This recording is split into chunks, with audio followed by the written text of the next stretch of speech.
विधवा और समाज, कोमल प्राणी, क्रूर रंगमंच। पंडित हृदयनाथ अयोध्या के एक सम्मानित पुरुष थे। धनवान तो नहीं, लेकिन खाने पीने से खुश थे। कई मकान थे, उन्हीं के किराए पर गुजर होता था। बहुत विचारशील आदमी थे, अच्छी शिक्षा पाई थी। उनकी पत्नी जागेश्वरी पतिव्रता स्त्री थी। जागेश्वरी शिव की उपासक थी, हृदयनाथ वैष्णव थे। पर दान और व्रत में दोनों को समान श्रद्धा थी। दोनों धर्मनिष्ठ थे। एक कन्या के सिवा उनके और कोई संतान न थी। उसका विवाह 13वें वर्ष में हो गया था और माता पिता की अब यही लालसा थी कि भगवान इसे पुत्रवती करें तो हम लोग नवासे के नाम अपना सब कुछ लिखकर निश्चिंत हो जाएं। किंतु विधाता को कुछ और ही मंजूर था। कैलाश कुमारी का अभी गौना भी नहीं हुआ था। वह अभी तक यह भी नहीं जान पाई थी कि विवाह क्या होता है, कि उसके पति का स्वर्गवास हो गया। गुड्डे गुड़िया के साथ खेलने की उम्र में ही वह विधवा हो गई। माता और पिता विलाप कर रहे थे। घर में कोहराम मचा हुआ था। पर कैलाश कुमारी भौचक्की होकर सबके मुंह की ओर ताकती थी। उसकी समझ में ही नहीं आता था कि यह लोग रो क्यों रहे हैं। माँ बाप की इकलौती बेटी थी।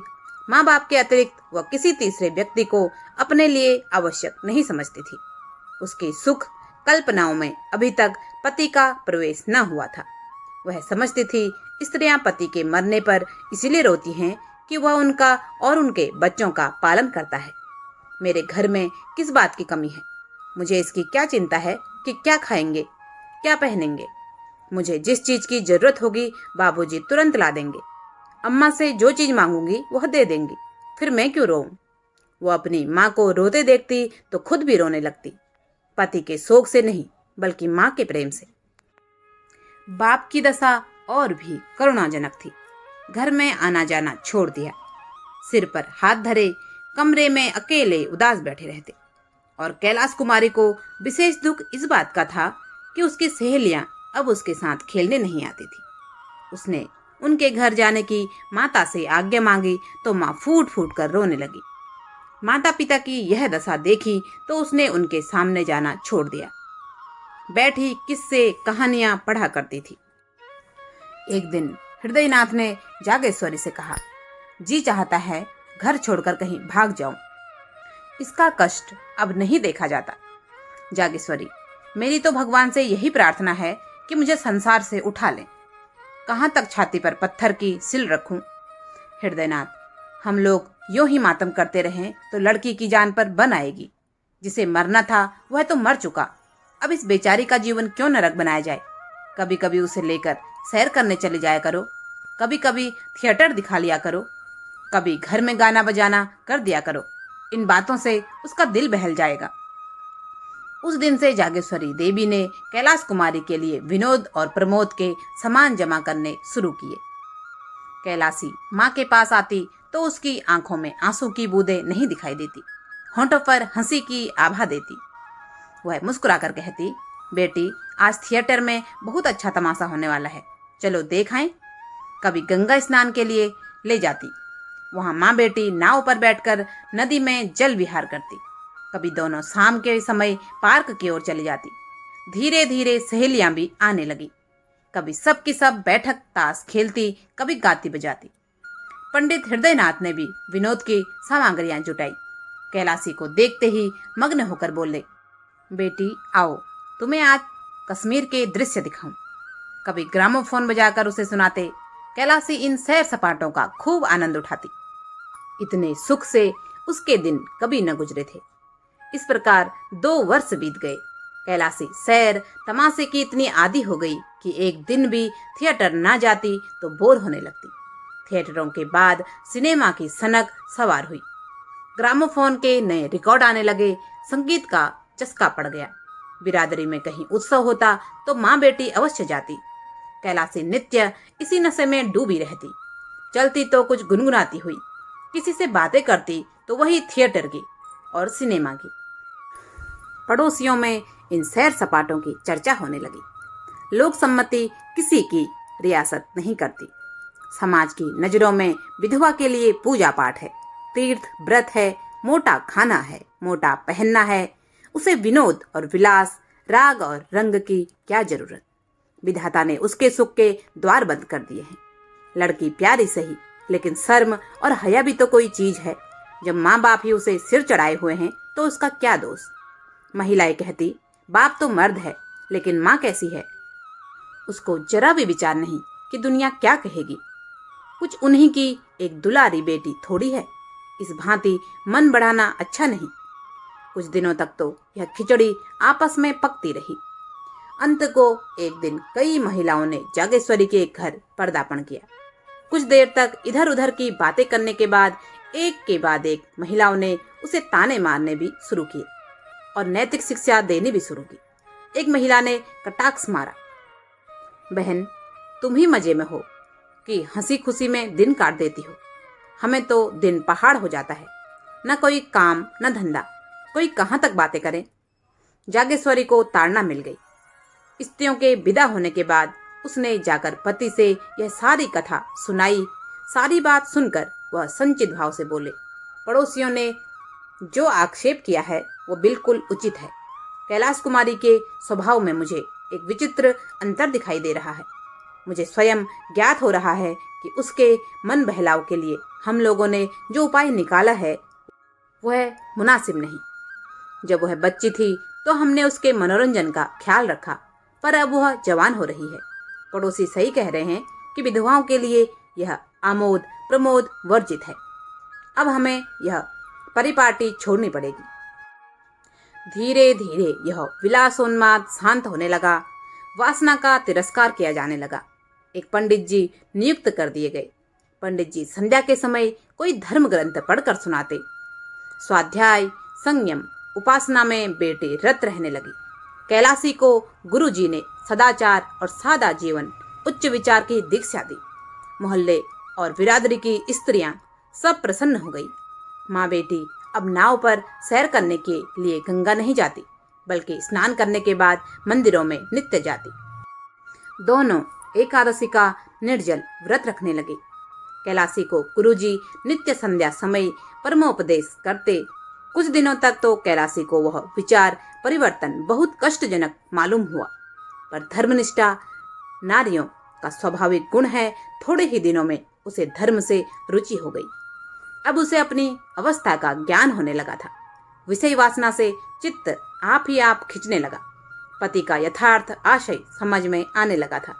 पति ही स्त्री का सच्चा मित्र, सच्चा पथ प्रदर्शक और सच्चा सहायक है। पति विहीन होना किसी घोर पाप का प्रायश्चित है। मैंने पूर्व जन्म में कोई बुरा कर्म किया होगा। पतिदेव जीवित होते तो मैं फिर माया में फंस जाती। प्रायश्चित का अवसर कहाँ मिलता। गुरुजी का वचन सत्य है कि परमात्मा ने तुम्हें पूर्व कर्मों के प्रायश्चित का यह अवसर दिया है। वैधव्य यातना नहीं है, जीवोद्धार का साधन है। मेरा उद्धार त्याग, विराग, भक्ति और उपासना से होगा। कुछ दिनों के बाद उसकी धार्मिक वृत्ति इतनी प्रबल हो गई कि अन्य प्राणियों से वह पृथक रहने लगी। किसी को न छूती, महरियों से दूर रहती, सहेलियों से गले तक ना मिलती। दिन में 2-2, 3-3 बार स्नान करती। हमेशा कोई न कोई धर्म ग्रंथ पढ़ा करती। साधु महात्माओं के सेवा सत्कार में उसे आत्मिक सुख प्राप्त होता था। जहाँ किसी महात्मा के आने की खबर पाती, उनके दर्शनों के लिए विकल हो जाती। उनकी अमृत वाणी सुनती, मन संसार से विरक्त होने लगा। तल्लीनता की अवस्था प्राप्त हो गई। घंटों ध्यान और चिंतन में मग्न रहती। सामाजिक बंधनों से घृणा हो गई थी। हृदय स्वाधीनता के लिए लालायित हो गया। यहाँ तक कि 3 ही बरसों में उसने संन्यास ग्रहण करने का निश्चय कर लिया। माँ बाप को यह समाचार ज्ञात हुआ तो होश उड़ गए। माँ बोली, बेटी अभी तुम्हारी उम्र ही क्या है कि तुम ऐसी बातें सोचती हो। कैलाश कुमारी, माया मोह से जितनी जल्दी निवृत्ति हो जाए उतना ही अच्छा। हृदयनाथ, क्या अपने घर में रहकर माया मोह से मुक्त नहीं हो सकती हो? माया मोह का स्थान मन है, घर नहीं। माँ बोली, बेटी हमें तो तुम्हारा ही सहारा है। तुमने जो संन्यास ले लिया तो हम किस आधार पर जिएंगे? कैलाश कुमारी, परमात्मा ही सबका आधार है। किसी दूसरे प्राणी का आश्रय लेना भूल है। दूसरे दिन यह बात मोहल्ले वालों के कानों में पहुंची और एक बार फिर लोग निंदा करने वाले पड़ोसी और रिश्तेदार सक्रिय हो गए। यह तो होना ही था।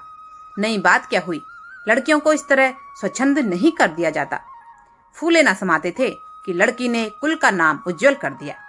पुराण पढ़ती है, उपनिषद पढ़ती है, वेदांत का पाठ करती है, धार्मिक समस्याओं पर ऐसी ऐसी दलीलें करती है कि बड़े बड़े विद्वानों की जुबान बंद हो जाती है। तो अब क्यों पछताते हैं?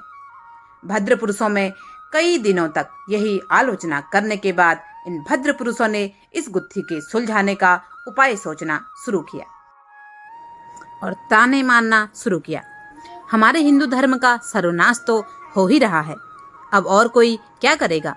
जब हमारे साधु महात्मा जो हिंदू जाति के स्तब्ध हैं इतने पतित हो गए हैं कि भोली भाली युवतियों को बहकाने में संकोच नहीं करते, तो सर्वनाश होने में रह ही क्या गया?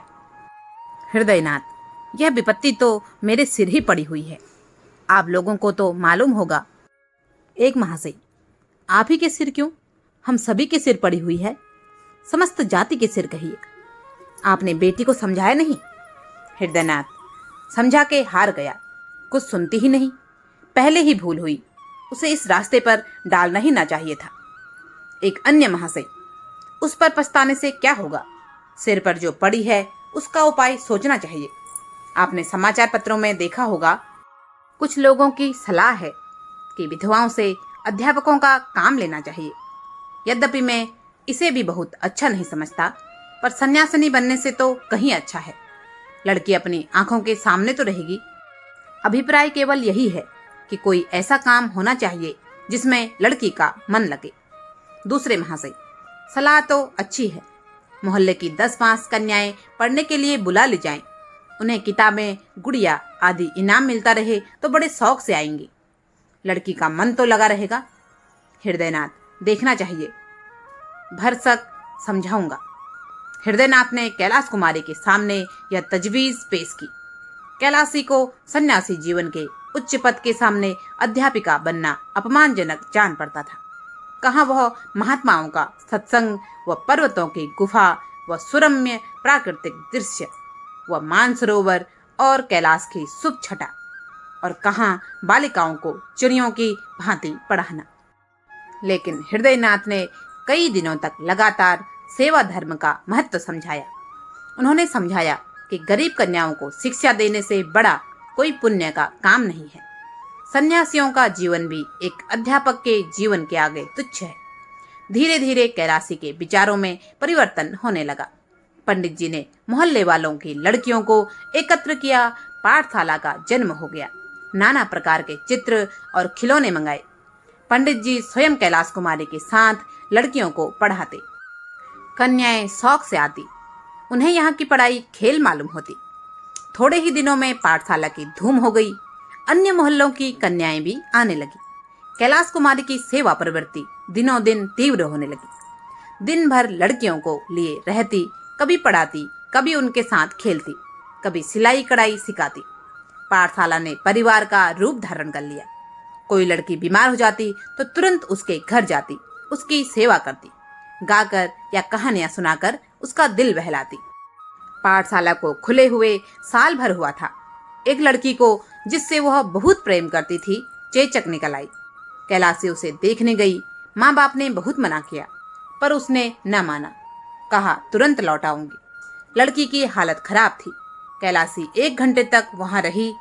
लड़की बराबर उससे बातें करती रही, लेकिन वह चलने को उठी तो लड़की ने रोना शुरू किया। कैलाशी मजबूर होकर बैठ गई। थोड़ी देर के बाद जब वह फिर उठी तो फिर लड़की की यही दशा हो गई। लड़की ने उसे किसी तरह छोड़ती ही नहीं थी। सारा दिन गुजर गया। रात को भी लड़की ने नहीं जाने दिया। हृदयनाथ उसे बुलाने बार बार आदमी भेजते, पर वह लड़की को छोड़कर नहीं जा सकती। उसे ऐसी शंका होती थी कि मैं यहाँ से चली और लड़की हाथ से गई। उसकी माँ सौतेली माता थी। इस प्रकार वह 3 दिनों तक वहां रही। 8 पहर बालिका के सिरहाने बैठी पंखा झलती रहती। बहुत थक जाती तो दीवार से पीठ टेक लेती। चौथे दिन लड़की की हालत ठीक हुई, मगर अभी स्नान भी न कर पाई थी कि आदमी पहुंचा। जल्द चलिए। लड़की रो रो कर जान दे रही थी। हृदयनाथ ने कहा, कह दो अस्पताल से कोई नर्स बुला लें। कैलाश कुमारी, दादा आप व्यर्थ ही झुझलाते हैं। उस बेचारे की जान बच जाए, मैं 3 दिन नहीं 3 महीने उसकी सेवा करने को तैयार हूँ। आखिर यह देह किस काम आएगी? हृदयनाथ, तो बाकी कन्याएं कैसे पढ़ेंगी? कैलाशी, 2-1 दिन वह अच्छी हो जाएगी, दाने मुरझाने लगे हैं, तब तक आप जरा इन लड़कियों की देखभाल करते रहिएगा। हृदयनाथ, यह बीमारी छूत से फैलती है। कैलाशी हंसकर, मर जाऊंगी तो आपके सिर से एक विपत्ति टल जाएगी। यह कहकर उसने उधर की राह ली। भोजन की थाली परसी रह गई। तब हृदयनाथ ने जागेश्वरी से कहा, लगता है बहुत जल्दी यह पाठशाला भी बंद करनी पड़ेगी। बिना माझी के नाव पार लगाना बहुत कठिन है। जिधर हवा पाती है उधर ही बह जाती है। जो रास्ता निकालता हूँ वही कुछ दिनों के बाद किसी दलदल में फंसा देता है। अब फिर बदनामी के सामान होते नजर आ रहे हैं। लोग कहेंगे लड़की दूसरों के घर जाती है और कई कई दिन पड़ी रहती है। क्या करूं? कह दूं लड़कियों को ना पढ़ाया करो। कैलाश कुमारी 2 दिन बाद लौटी तो हृदयनाथ ने पाठशाला बंद करने देने की समस्या उसके सामने रखी। कैलाशी ने तीव्र स्वर से कहा, अगर आपको बदनामी का इतना भय है तो मुझे विष दे दीजिए। इसके सिवा बदनामी से बचने का और कोई उपाय नहीं है। हृदयनाथ, बेटी संसार में रहकर तो संसार की सी करनी ही पड़ेगी। कैलाशी जोर से चिल्ला कर बोली, तो कुछ मुझे भी मालूम हो कि आखिर यह संसार मुझसे चाहता क्या है। मुझ में जीव है, चेतना है, जड़ क्यों कर बन जाऊं? मुझसे यह नहीं हो सकता कि अपने को अभागिनी दुखिया समझूं और एक टुकड़ा रोटी खाकर पड़ी रहूं। ऐसा क्यों करूं? संसार मुझे जो चाहे समझे, मैं अपने को अभागिनी नहीं समझती। मैं अपने आत्मसम्मान की रक्षा अपने आप कर सकती हूँ। मैं इसे अपना घोर अपमान समझती हूँ कि पग पग पर मुझ पर शक किया जाए। रोजाना कोई चरवाहों की भांति मेरे पीछे लाठी लेकर घूमता रहे कि किसी खेत में ना जा पड़ूं। यह दशा मेरे लिए असहनीय है। यह कहकर कैलाश कुमारी वहां से चली गई कि कहीं मुंह से अनर्गल शब्द न निकल पड़े। इधर कुछ दिन में उसे अपनी बेकसी का यथार्थ ज्ञान होने लगा था। स्त्री पुरुष की कितनी अधीन है। मानो स्त्री को विधाता ने इसीलिए बनाया है कि पुरुषों के अधीन रहे। यह सोचकर वह समाज के अत्याचार पर दांत पीसने लगती थी। पाठशाला तो दूसरे ही दिन से बंद हो गई, किंतु उसी दिन कैलाश कुमारी को पुरुषों से जलन होने लगी। कैलाशी बार बार झुंझलाती कि स्त्री क्यों पुरुष पर इतनी अवलंबित है, पुरुष क्यों स्त्री के भाग्य का विधायक है, स्त्री क्यों नित्य पुरुषों का आश्रय चाहे, उनका मुंह ताके। इसलिए न कि स्त्रियों में अभिमान नहीं है, आत्मसम्मान नहीं है। नारी हृदय के कोमल भाव उसे कुत्तों का दुम हिलाना मालूम होने लगे। प्रेम कैसा, यह सब ढोंग है। स्त्री पुरुष के अधीन है, उसकी खुशामद ना करे, सेवा ना करे तो उसका निर्वाह कैसे हो। एक दिन उसने अपने बाल गूंथे और जूड़े में गुलाब का फूल लगा लिया। माँ ने देखा तो होंठ से जीभ दबा ली। मोहल्ले की स्त्रियों ने छाती पर हाथ रख लिए। इसी तरह उसने एक दिन रंगीन रेशमी साड़ी पहन ली। मंचलों ने दिल पर हाथ रख लिया और पड़ोसिनों ने इस पर खूब हो हल्ला मचाया। उसने एकादशी का व्रत रखना छोड़ दिया, जो पिछले 8 वर्षों से रखती आई थी। कंगी और आईने को वह अब तक त्याज नहीं समझती थी। खूब सजती, खूब संवरती, मर्दों के दिलों को धड़काती और इस प्रकार इस पुरुष प्रधान समाज में अपनी भड़ास निकालती। वह ऐसा सजना सवरना कर भरे ही रही थी, पर मजाल थी कि कोई मनचला उसे गलती से भी छेड़े, हाथ पैर तोड़ के रख देगी। तीज का त्योहार आया। सभी सुहागिनें अपने पतियों के लिए व्रत रख रही थी। विधवाएं भी इस व्रत को रखती थी, क्योंकि पति पत्नी का संबंध सिर्फ एक जन्म का या एक शरीर का न होकर आत्मा का संबंध था। आज तक कैलाश ने भी यह व्रत रखा था, किंतु इस बार बागी मन बगावत पर उतर आया। माँ ने माथा ठोक लिया, बोली, बेटी यह व्रत रखना धर्म है। कैलाश कुमारी, पुरुष भी स्त्रियों के लिए कोई व्रत रखते हैं? जागेश्वरी, मर्दों में इसकी प्रथा नहीं है। कैलाश कुमारी, इसीलिए न कि पुरुषों को स्त्रियों की जान उतनी प्यारी नहीं होती जितनी स्त्रियों को पुरुषों की जान। जागेश्वरी, स्त्रियां पुरुषों की बराबरी कैसे कर सकती हैं? उनका तो धर्म है अपने पुरुष की सेवा करना। कैलाश कुमारी, मैं इसे अपना धर्म नहीं समझती। मेरे लिए अपनी आत्मा की रक्षा के सिवा और कोई धर्म नहीं। जागेश्वरी, बेटी गजब हो जाएगा, दुनिया क्या कहेगी? कैलाश कुमारी, फिर वही दुनिया। अपनी आत्मा के सिवा मुझे किसी का भय नहीं। हृदयनाथ ने जब जागेश्वरी से यह बातें सुनी तो चिंता सागर में डूब गई।